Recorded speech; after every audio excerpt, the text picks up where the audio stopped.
Let's bring in White House correspondent MaryAlice Parks along with ABC News legal contributor Kim Wehle for more on this. MaryAlice, the committee is expected to explore former President Trump's decision to declare victory on election night and then the immediate aftermath. What are they focusing on? Yeah, we were on a call with aides last night for the committee who told us they're really going to focus on the immediate aftermath right after the election. In terms of timeline and chronological order, we're going to talk about events that are actually the furthest from January 6th. In some way, that makes the conversation in the hearing today a little bit more controversial. It's more distance between that and January 6th. But the committee members say it is absolutely crucial, absolutely essential, because it was exactly what happened right after the election. The president choosing to continue this lie despite what advisors were telling him that motivated everything that came after and eventually animated that crowd. It's interesting, too, the aides also told us they're going to look at a bit of the money trail. They're going to focus on the fundraising that the former president did off of this big lie and the fraud claims and how much money some of the Republican political apparatus was able to bring in off of that. Diane? Now, Kim, how significant is it that Trump's former campaign manager is appearing under subpoena? How do you think that might affect his testimony?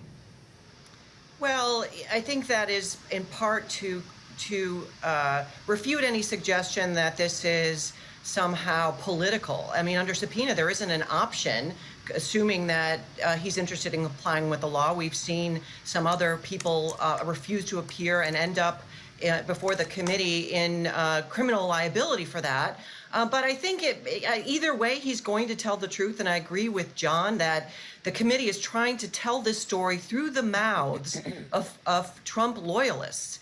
For two reasons. One, I think, is to possibly persuade the 5 to 15% of people who aren't sure the big lie is actually a lie, but also, I think, to prime the country in general for the notion that this is serious enough to potentially produce criminal indictments out of the Justice Department. I think that is why we're hearing about the president's intent, because the difference between civil liability, which could produce money damages or an injunction, and criminal liability is this idea of knowledge and intent. So I think that's what they're zeroing in on, so that once these hearings are over, all eyes will be on Merrick Garland to see if any of this is going to translate into criminal liability for people who planned this potential coup, not so much the 800 plus that actually executed it on the Capitol on the 6th, and then the second piece tried to cover it up. That all gets to the potential criminality, not just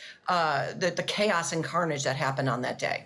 And MaryAlice, we'll also hear from a former U.S. attorney in Atlanta who quit amid former President Trump's campaign to try to pressure Georgia election officials to overturn the election results there. So what can we expect to hear on that front? Yeah, Diane, in this country, elections are done at the local level, at the state and precinct level, and we saw such a pressure campaign. The committee is really going to argue that there was such a pressure campaign from Washington on these local election officials, and that there's been ramifications for that it's been incredibly hard for people to do their jobs. And interesting, too, they say that these election officials are going to testify that there was an effort to look for fraud, to investigate these claims of fraud, to look into it, but that they just did not find anything substantive, and that the White House knew that but continued with this anyway. Diane? And Kim, why is it so important for the committee to prove that Trump knew he lost the election? And how do you expect them to go about it, given how many Republicans don't believe that? Well, a couple of things. Of course, the committee has no power to actually indict or put anyone in jail. But we know the Department of Justice already has 2 indictments for seditious conspiracy, a conspiracy to obstruct the election process.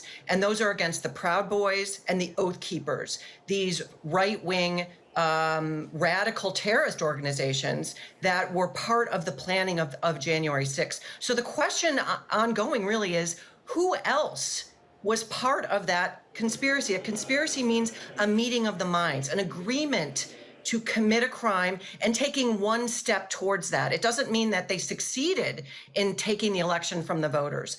But I think it's important, as I mentioned earlier, because it is showing that knowledge that's so critical. And I think we're warming up. We're seeing, I think the committee's job is to warm up the American people to the idea that these are serious enough that unprecedented indictments might come down around former top officials in the White House and maybe even in Congress. And the last piece I should say, I think it's important people think of this in 4 stages. Stage 1 is the planning. Who was involved in the planning? Stage 2 was January 6th on the Capitol.